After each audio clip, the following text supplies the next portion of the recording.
시작하면서 여러분에게 좀 질문 하나 드리고 설교를 시작하려고 합니다. 여러분에게 해당되는 질문 아니고요. 괜히 여러분에게 이 질문했다가 제가 이제 본전도 찾지 못할 것 같으니까는 여러분에게는 질문 안 하고, 만약에 여러분 아는 분들이 그 지인이든 친구든 자녀든 이제 교회를 선택하려고 합니다. 이사 가서. 근데 주변에 가만히 보니까는 마음에 드는 교회가 두 군데가 있어요. A라는 교회인데 거기는 담임 목사님의 인격이 너무 뛰어나요. 온유하고 성품도 좋습니다. 그런데 문제가 있어요. 설교가 좀 그저 그래요. 그다음 B라는 교회가 있습니다. 목사님이 설교를 탁월하게 잘하십니다. 그런데 소문에 듣자하니 인격과 인품이 참 거시기하대요. 여러분 지인이나 자녀들에게 A, B 교회 중에서 어떤 교회를 선택하라고 권하시겠습니까? 자, 한번 손을 들어볼까요? 마음으로 들어보세요. A 교회. 마음으로. B 교회. 잘 모르시겠죠? 이건 어디까지나 주관적인 판단이기 때문입니다. 그런데 여러분, 이 주관적인 판단이 하나, 둘 계속 쌓이게 되면 그게 객관적인 기준이 됩니다. 자, 그래서 우리가 이렇게 A 교회, B 교회 중에서 어떤 교회를 선택할까 고민할 때 우리에게 도움을 주는 어떤 객관적인 자료가 있어요. 한번 들어보시기 바랍니다.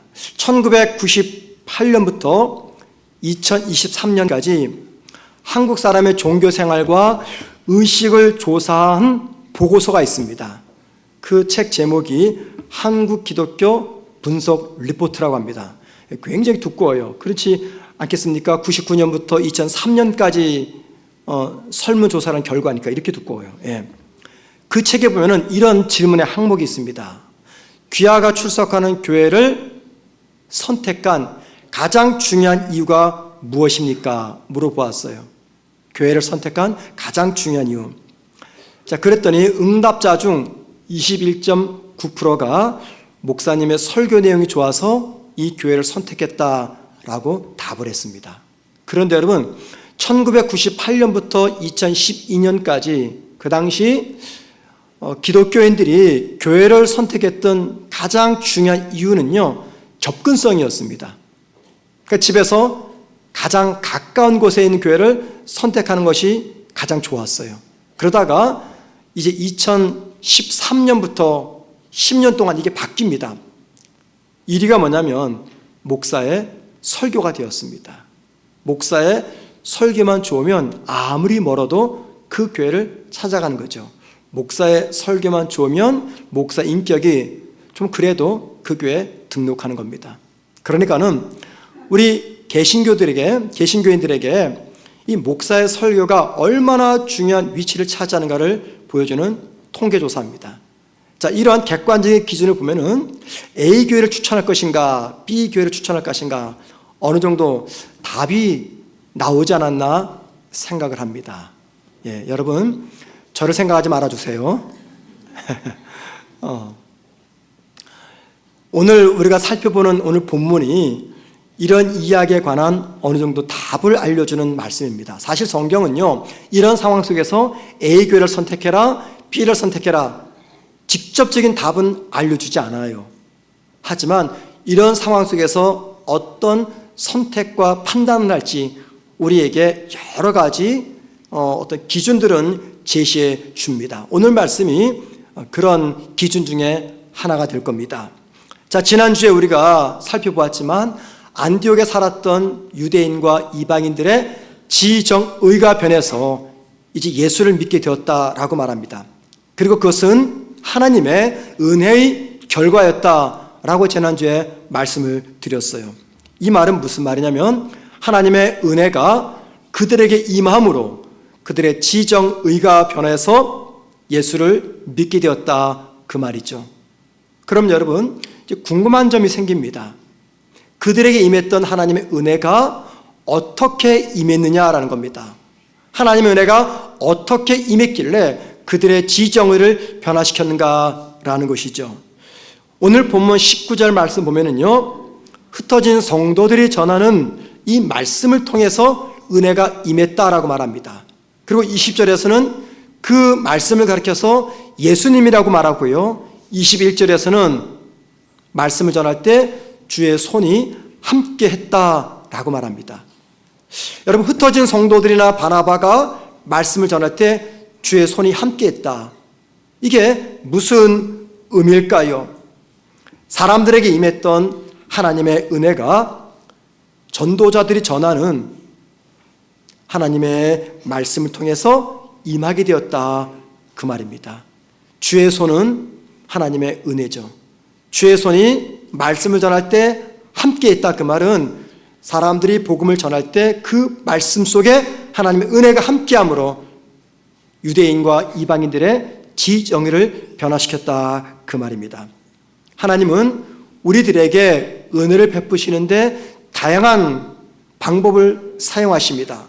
그 방법 중에 하나인 이 말씀, 설교에 대해서 오늘 좀 말씀을 나누려고 하는데, 오늘 말씀은요, 어쩌면 이 교육적인 성격을 띤 말씀이 될 겁니다. 그런 이해를 가지고 오늘 말씀 들어주시면 감사하겠습니다. 자, 오늘 설교를 이해하기 위해서 우리가 또 다른 중요한 질문에 대한 답을 생각해야 됩니다.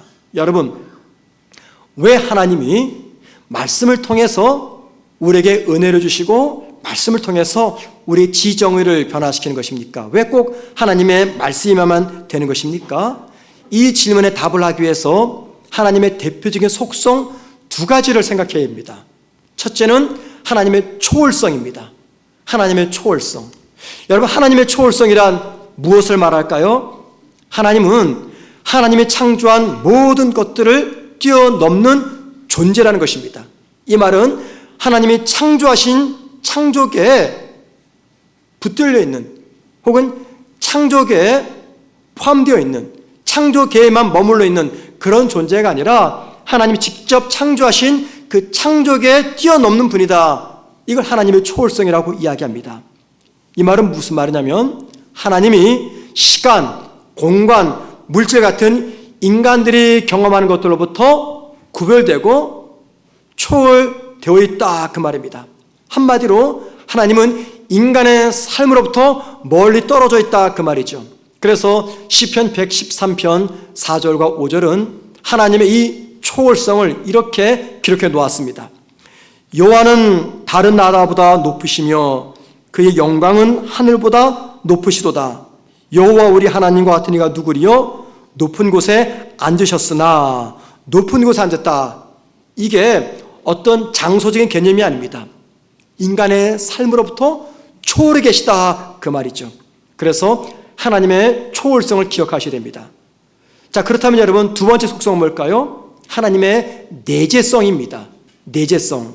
하나님의 내재성이란 무슨 말인가? 하나님이 인간의 삶으로부터 멀리 떨어져 있거나 혹은 인간의 삶과 단절된 분이 아니라 우리의 일상과 우리의 시간과 우리의 역사, 그리고 창조된 세계 전체에 깊이 관여하신 분임을 의미하는 겁니다. 그러니까는 하나님의 내재성이란 우리로부터 초월하신 하나님이 우리와 함께 계시고 우리의 삶에 직접적으로 영향을 미친다, 그 말이죠. 성경 시편 139편 7절에서 10절은요, 하나님이 인간의 삶에 내재하신다는 말씀을 가장 명확하게 우리에게 알려주고 있어요. 한번 보시겠습니다. 좀 긴 본문이지만 보겠습니다. 내가 주의 영을 떠나 어디로 가며 주 앞에서 어디로 피하리이까? 내가 하늘에 올라갈지라도 거기 계시며 수월에 내 자리를 펼지라도 거기 계시나이다. 내가 새벽 날개를 치며 바다 끝에 가서 거주할지라도 거기서도 주의 손이 나를 인도하시며 주의 오른손이 나를 붙드시리이다. 이 말씀은 우리의 삶에 함께 내재하시는 하나님의 속성을 강조하는 말씀입니다. 여러분, 왜 성경은 하나님의 초월성과 내재성을 강조하는 것입니까? 그 이유가 있습니다. 하나님이 전지전능하신 하나님 되려면 이 두 가지 조건이 성립이 되어야 돼요. 첫째, 하나님이 전지전능하신 하나님이 되려면 하나님은 우리로부터, 인간의 삶으로부터 초월해 계셔야 됩니다. 여러분, 하나님이 우리의 삶에 초월하신다. 이게 무슨 말입니까? 우리를 한번 생각해 보죠. 사람은요, 누구를 막론하고 시간과 공간의 제약을 받습니다. 사람은요, 현재에만 존재할 뿐 과거에 존재할 수 없고 미래에 존재할 수가 없어요. 이게 시간의 제약을 받는 거죠. 동시에 사람은 공간의 제약을 받습니다. 저와 여러분의 몸은 지금 성문교회 예배당에 있습니다. 이 시간 여러분의 몸이 또 다른 장소에 가 있습니까? 불가능한 일이죠. 무슨 말이냐면 우리는 시간과 공간의 제약을 받는 사람이라는 것입니다. 그런데 하나님은 시간과 공간의 제약을 받지 않아요. 하나님은 현재에도 계시고 과거도 계시고 미래도 계십니다. 하나님 똑같은 시간에 여기도 계시지만 미국에도 계십니다. 하나님은 시간과 공간의 제약을 받지 않습니다. 만약에 하나님이 시간과 공간의 제약을 받는다, 여러분, 그런 신이 참된 신이라고 말할 수가 있을까요?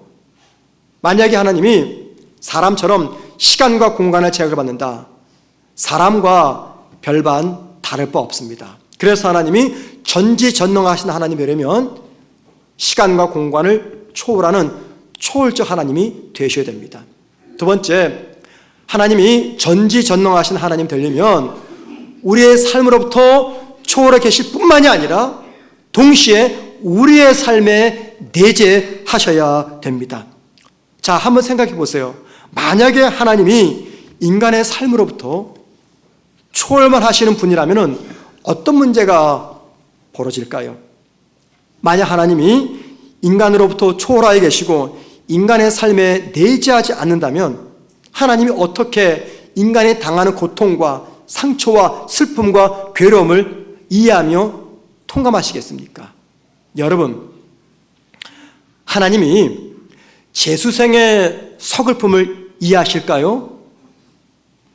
하나님이 이제 막 실직을 당한 사람들의 아픔을 이해하실까요? 하나님이 사랑하는 사람을 잃은 나의 고통을 이해하실까요?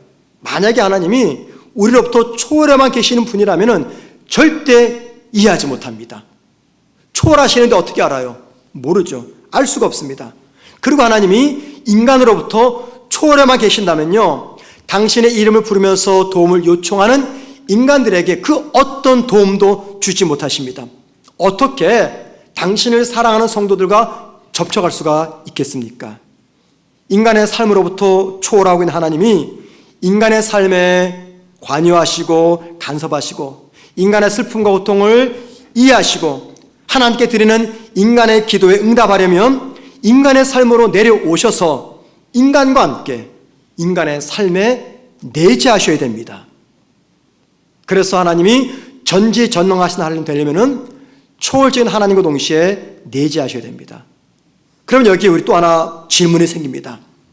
자, 우리로부터 초월하신 하나님이 어떻게 우리의 삶에 내재하실 수가 있는 것인가? 라는 거죠. 구약시대 때는요, 초월하신 하나님이 이 땅에 천사들을 보내시면서 이 땅에 인간의 삶에 내재하셨어요. 또 초월하신 하나님이 이 땅에 세운 선지자들을 통해서 인간의 삶에 말씀으로 내재하셨습니다. 때로는 초월하신 하나님이 인간의 삶에 초자연적 기적을 일으키시면서 인간의 삶에 내재하셨습니다. 자, 그럼 여러분, 신약시대에는 초월하신 하나님 어떻게 인간의 삶에 내재하셨습니까? 인간으로부터 초월하신 하나님이 인간의 몸을 입고 이 땅에 태어나심으로 초월하신 하나님이 인간의 삶에 내재하셨습니다. 마태복음 1장 23절은요, 초월하신 하나님이 인간의 삶에 내재하신 이야기를 아주 명확하게 소개합니다. 자, 다 같이 함께 읽습니다. 시작. 보라, 처녀가 잉태하여 이를 번역한즉 하나님이 우리와 함께 계시다 함이라. 예, 인간의 몸으로 태어나신 예수님의 이름의 뜻이 뭐라고요? 임마누엘. 그 의미가 무엇입니까? 인간의 삶으로부터 초월하신 하나님이 그 초월을 뚫고 인간의 삶으로 찾아오셔서 인간과 함께 머무르신다, 그 뜻입니다. 그러니까는 인간으로부터 초월하신 하나님이 인간의 삶에 내재하시는 증거가 이 땅에 인간의 몸으로 딛고 태어나신 우리 주님이다, 그 말입니다. 그래서 예수님은요, 하나님의 초월성과 내재성을 동시에 보여주십니다. 어떻게 보여주셨습니까? 이 땅에 행하신 초자연적 기적을 통해서 시간과 공간과 물질의 법칙을 뚫는 초자연적 기적을 통해서 하나님의 초자연적인 초월성과 내재성을 동시에 사람들에게 보여주셨어요. 자, 그런데 문제가 뭐냐면 더 이상 예수님은 육체로 우리와 함께 여기에 내재하지 않습니다. 그러면 초월하셨던 하나님이 이 땅에 내재하셨던 순간은 주님의 33년 생애 기간 동안이고 이젠 더 이상 우리 하나님은 인간의 삶에 내재하지 않는 것입니까? 이에 대해서 요한복음 1장 1절은 이렇게 말합니다. 보세요. 태초에 말씀이 계시니라. 이 말씀이 하나님과 함께 계셨으니 이 말씀은 곧 하나님이시니라. 태초부터 말씀이 존재했는데 그 말씀이 하나님이셨다라고 말합니다. 그러니까는 하나님을 지금 말씀으로 표현하고 있는 것이죠. 자, 이 요한복음 1장 1절에 관해서 요한복음 1장 14절에서는 이렇게 설명해 놓았습니다. 보세요. 말씀이 육신이 되어 우리 가운데 거하심에 우리가 그의 영광을 보니 아버지의 독생자의 영광이요. 말씀이 육신이 되어서 사람의 삶에 내재하게 되었다. 여기 우리 가운데 거하심에, 이 거하심의 그 말은요, 텐트를 치다, 장막을 짓다 그 말이에요. 옛날 이스라엘에서 텐트와 장막은 다른 말로 말하면 집입니다. 집. 혹은 성막을 짓다 그 말이에요. 그러니까 하나님이 인간의 삶에 내려오셔서 인간 사이에서 당신이 머무시는 집을 지었어요. 그러면서 우리와 함께 내재하셨습니다. 근데 그것이 말씀이 육신으로 나타나셨다라고 말합니다. 요한복음 1장 15절에서는요, 말씀이 육신이 되신 분을 가리켜서 우리 예수님이라고 이야기합니다. 그러니까는 어떤 결론이 맺어집니까? 예수님이 곧 말씀이셨다. 태초부터 존재했던 말씀이 하나님이신 우리 예수님이었다 그 말입니다. 그러니까는 예수님이 말씀으로서 우리 안에 거하신다 그 말이죠. 그래서 이런 말씀을 근거로 다음과 같은 결론을 내릴 수가 있어요. 하나님 말씀이 뭡니까? 성경책입니다. 이 책 자체가 하나님의 말씀이 아니라 이 책 속에 담겨있는 내용이 하나님의 말씀이라는 겁니다. 우리는 이것을 가리켜서 홀리 바이블, 홀리북이라고 합니다. 이게 왜 거룩합니까? 이 책 자체가 거룩한 게 아니에요. 여러분, 이 성경책 찢는다고 지옥 가는 게 아닙니다. 이거 접어가지고 딱지 만들어도 괜찮습니다. 책 자체가 거룩한 게 아니라 이 책 안에 담겨있는 말씀 자체가 거룩한 거예요. 그래서 하나님 말씀인 이 성경 내용은요, 무슨 뜻이냐면 하나님이 이 땅 인간의 삶에 함께 내재하신다는 증거입니다. 말씀이 육신이 되었다 그 말은요, 초월하신 하나님, 초월성을 지신 기니신 하나님이 말씀으로 성경으로 우리의 삶에 지금 내재하신다 그 말이죠. 자, 그래서 우리는 이 성경을 통해서 우리 안에 내재하시면서 우리에게 말씀하시는, 그리고 격려하시고 위로하시고 책망하시는 하나님의 음성과 뜻을 듣는 것입니다. 그리고 하나님은 당신의 내재하심의 증거인 성경을 통해서 오늘도 저와 여러분에게 은혜를 베풀고 계시는 겁니다.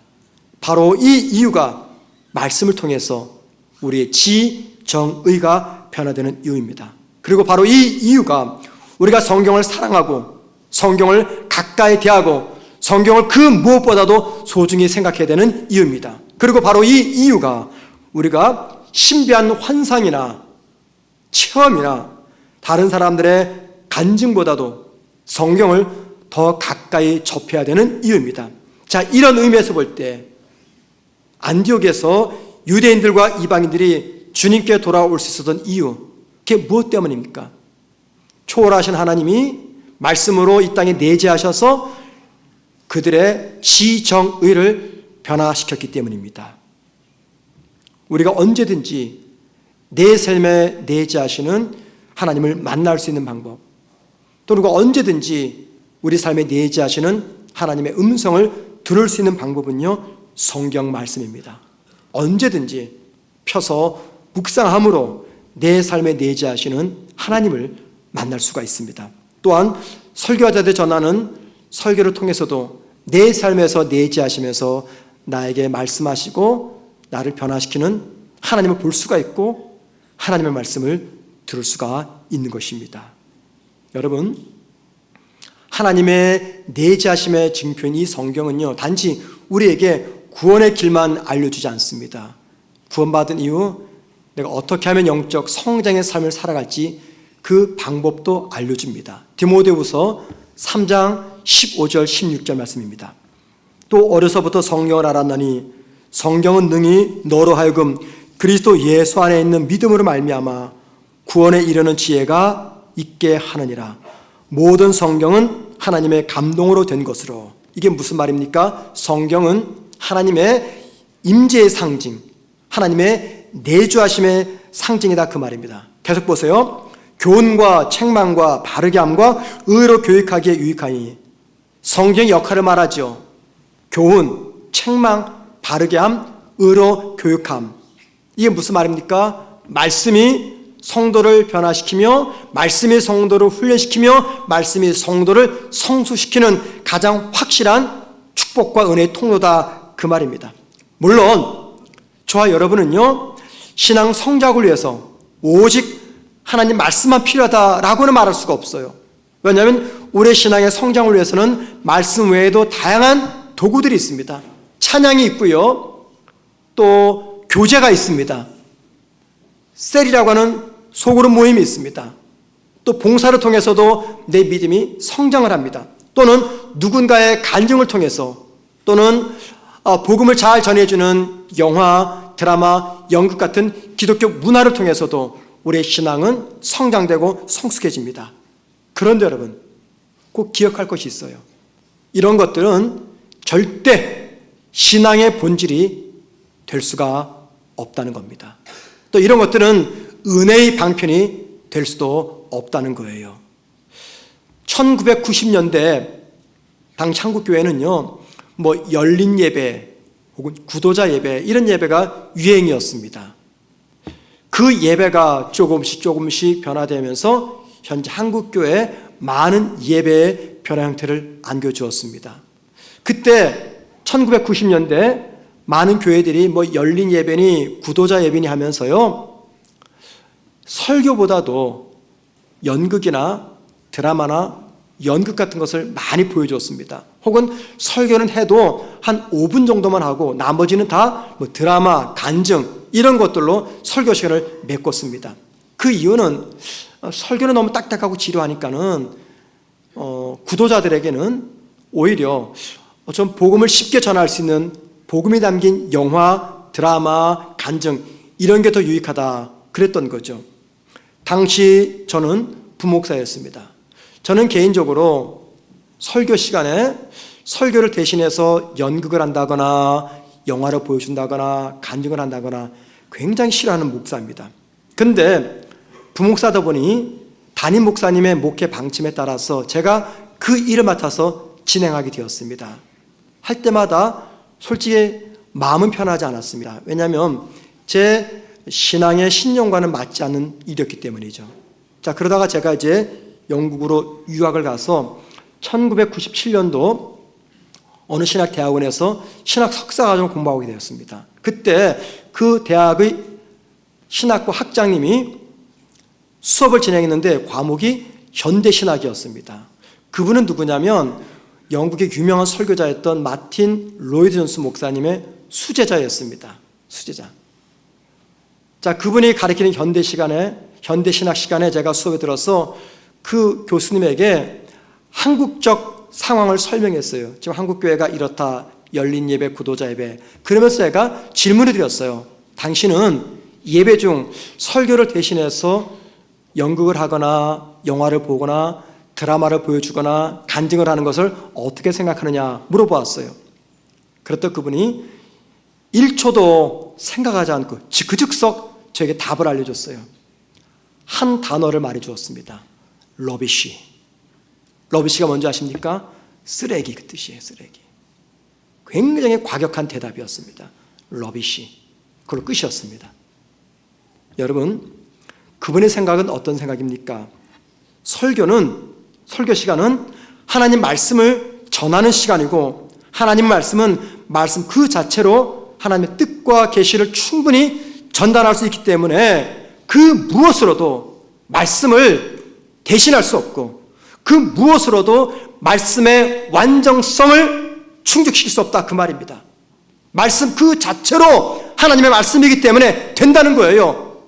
거기다가 이것저것 보태가지고 마치 말씀이 무엇인가 부족한 것처럼 생각해서 완전성을 충족시킨다. 이 모든 것들은 그분의 표현에 의하면 쓰레기, 러비시였습니다.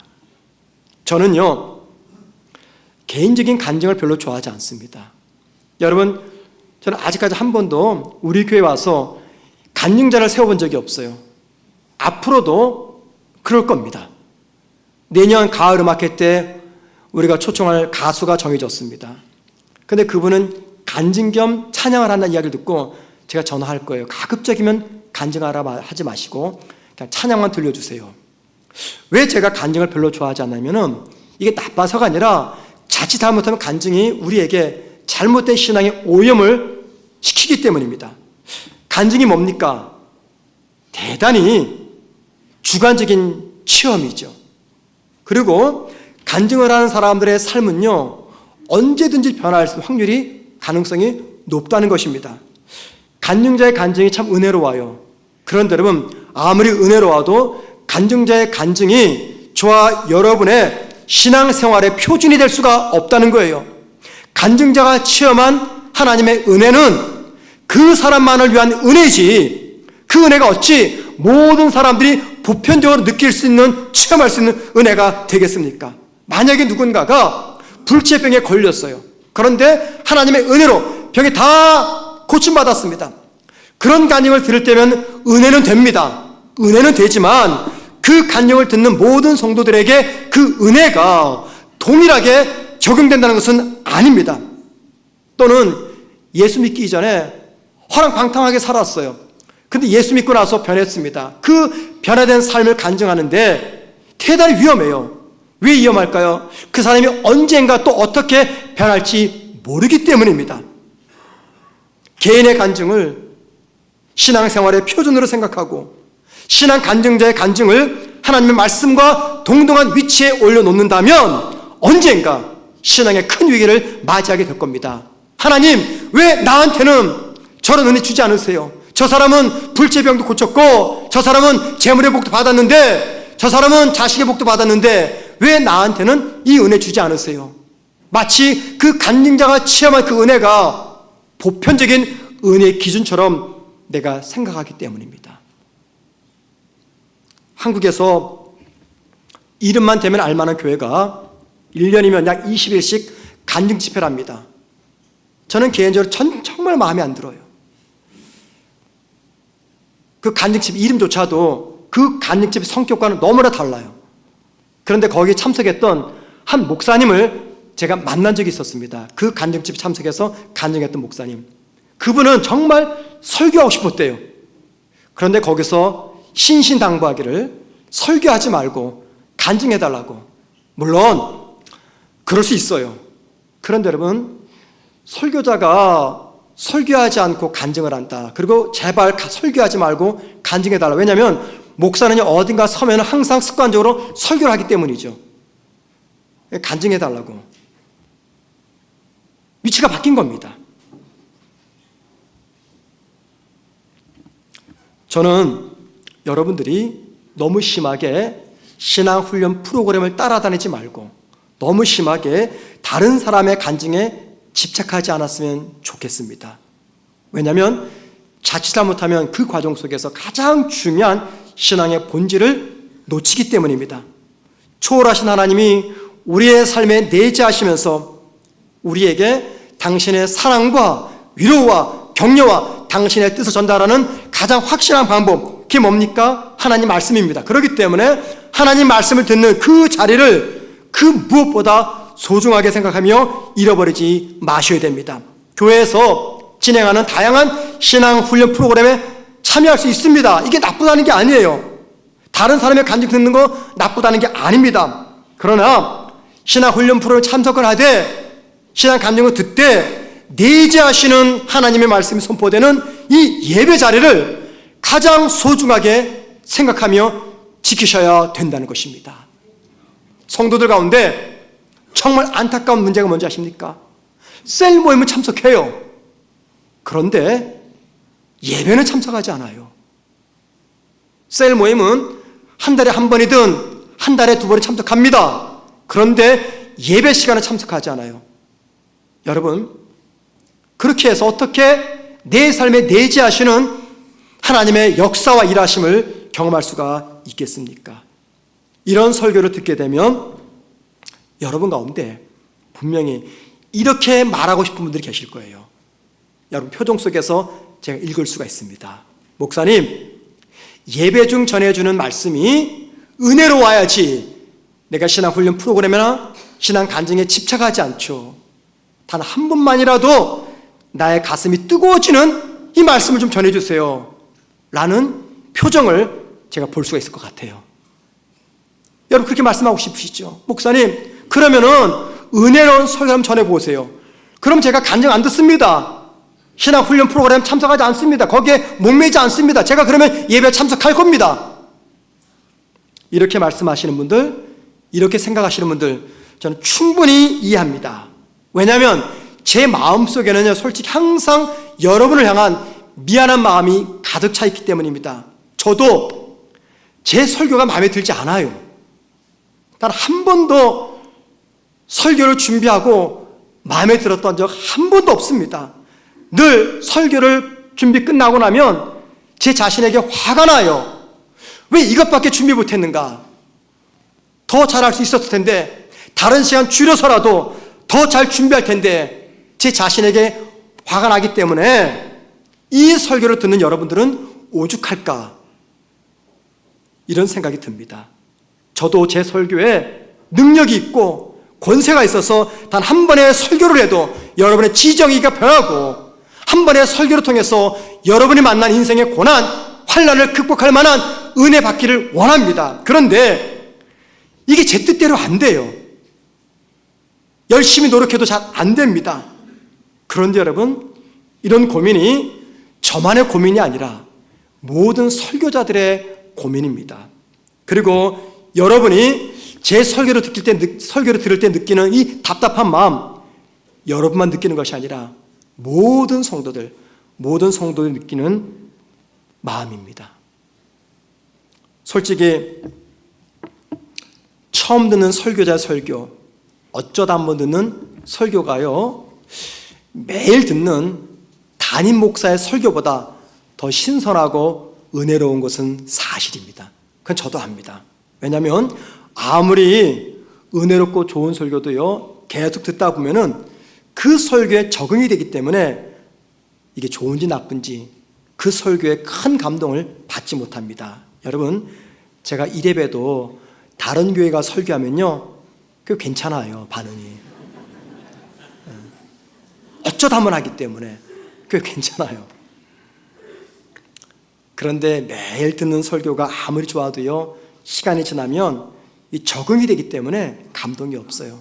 그래서 많은 설교자들이 이런 문제를 극복하기 위해서 설교 시간에 설교 외에 다양한 이벤트를 꾸밉니다. 이벤트를 꾸며요. 그리고 어떻게 해서라도 교인들에게 설교를 통해서 하나님의 은혜를 받게 하고 싶어서 매일매일 고민하고 있습니다. 만약에 이 설교가 단순한 지식 전달이라면요, 큰 고민 없이 기쁜 마음으로 전할 겁니다. 걱정도 안 될 거예요. 왜냐하면 학교 선생님이나 학교 교수가 강의할 때 강의 내용을 잘 이해하는 학생이 있는가 하면 강의 내용을 잘 이해하지 못하는 학생이 있기 때문입니다. 그리고 교수들은요, 머리가 나빠서 이해력이 부족해서 자신의 강의를 온전히 이해하지 못하는 그 한 학생만을 위해서 이 강의를 준비하지는 않기 때문입니다. 제가 수년 전 이 평택대학교에서 대학원과 학부 수업을 진행한 적이 있었어요. 그때 학부 수업을 제가 할 때 종교학 이론이라는 과목을 가르쳤습니다. 한 학기가 마치고 이제 학기말 시험을 봤습니다. 시험이 객관식도 있고 주관식도 있었는데 그 주관식 문제 중에 이런 질문을 제가 냈습니다. 이 종교학 이론 시간이니까는 다른 종교에 대한 문제도 내면서 기독교에 관해서 낼 때 16세기 종교개혁을 일으켰던 독일의 신부는 누구였느냐? 여러분 답이 뭘까요? 마틴 루터죠. 근데 어느 녀석이 히틀러라고 답을 썼습니다. 제가 그 답안지를 보고 많은 이해를 하려고 노력했어요. 이 히틀러의 담기 뜻이 뭘까? 나한테 대적한다는 것일까? 아니면 교수님 강의 똑바로 하세요 그 뜻인가? 다양하게 해석을 했습니다. 그런데 여러분 히틀러라고 답을 썼지만 제가 그 다음부터 그런 학생을 위해서 제가 강의 수준을 높낮이 조절하거나 그러지 않았어요. 그냥 알을 사람은 알고 모를 사람은 모르는 거죠. 이게 강의입니다. 그런데 여러분 설교는 강의와 달라요. 설교는 단순한 지식을 전달하는 것이 아니라 듣는 청중들의 마음에 감동을 일으켜서 하나님의 임재 앞으로 인도하는 겁니다. 그리고 들은 말씀대로 살겠다고 결단을 내리도록 하는 것, 이게 설교입니다. 그런데 이 일이 한두 번의 설교로 절대 이루어지지 않습니다. 그리고 설교자의 노력만으로도 이루어지지 않습니다. 반드시 성령께서 설교자와 설교를 듣는 청중들의 마음에 감동을 주셔야 가능한 일입니다.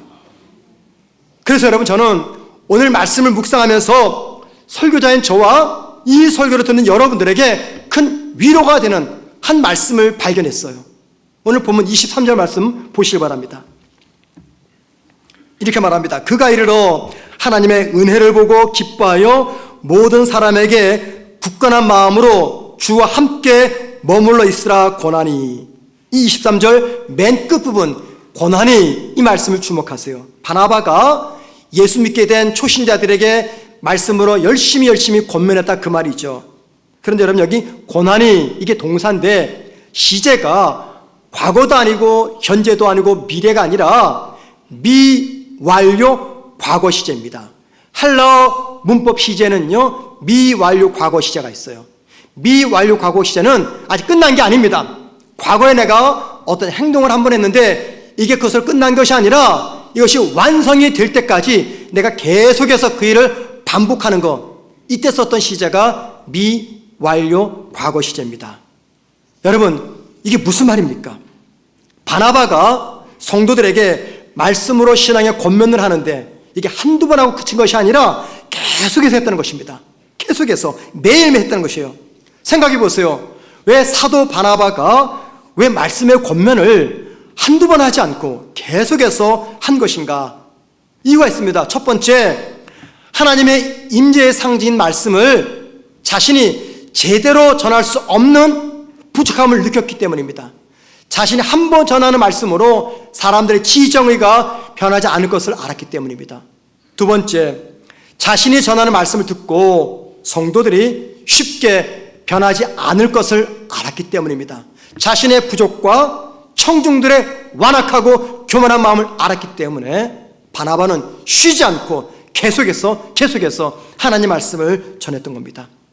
성경의 말씀의 능력은 절대 약화되지 않지만 그 말씀을 전하는 설교자들의 부족함과 그 말씀을 듣는 청중들의 완악하고 교만한 마음 때문에 한두 번의 말씀으로는 사람들의 지정의가 변하지 않음을 알았기 때문입니다.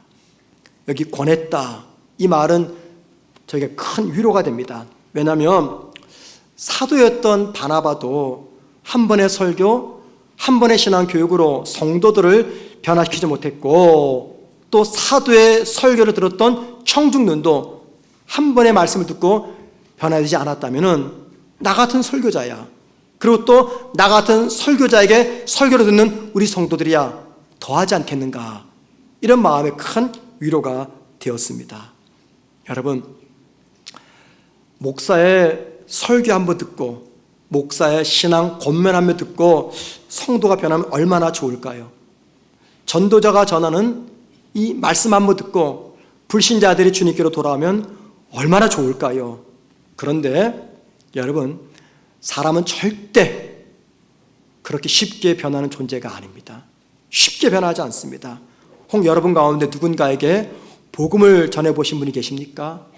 그런 분이 계시면 제 말에 공감하실 거예요. 여러분이 전하는 복음 듣고 한 번에 주님께로 돌아온 그런 일이 있었습니까?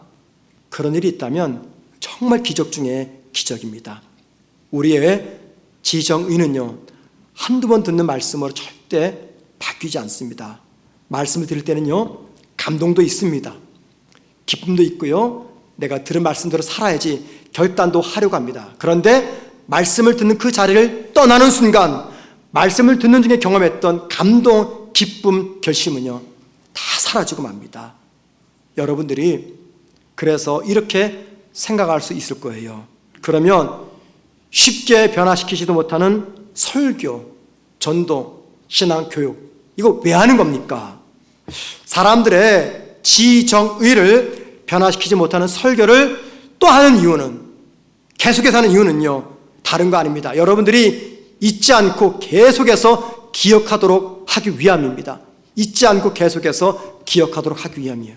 뭘 기억하는 겁니까? 설교를 통해서 우리가 얼마나 연약한 존재인지를 기억하도록 하는 겁니다. 설교를 통해서 인간은 자기가 결심한 대로 절대 살지 못하는 연약한 존재임을 기억하도록 하는 겁니다. 설교를 통해서 세상 속에 살아가는 저와 여러분은 죄를 지을 수밖에 없는 죄인이며 지었던 죄를 또 반복해서 지을 수밖에 없는 연약한 존재임을 기억하고, 그래서 마침내 우리에게는 우리의 죄를 용서하시는 예수님의 보혈이 절대적으로 필요하다라는 것을 기억하도록 하기 위해서 쉬지 않고 같은 내용인 성경을 여러분에게 전하는 겁니다. 그렇기 때문에 내가 오랫동안 예수를 믿었던, 혹은 최근에 예수를 믿기 시작했던, 굳건하고 흔들림 없이 믿음의 일관성을 지키려면요, 반드시 매주 반복되는 목사의 설교를 들어야 됩니다.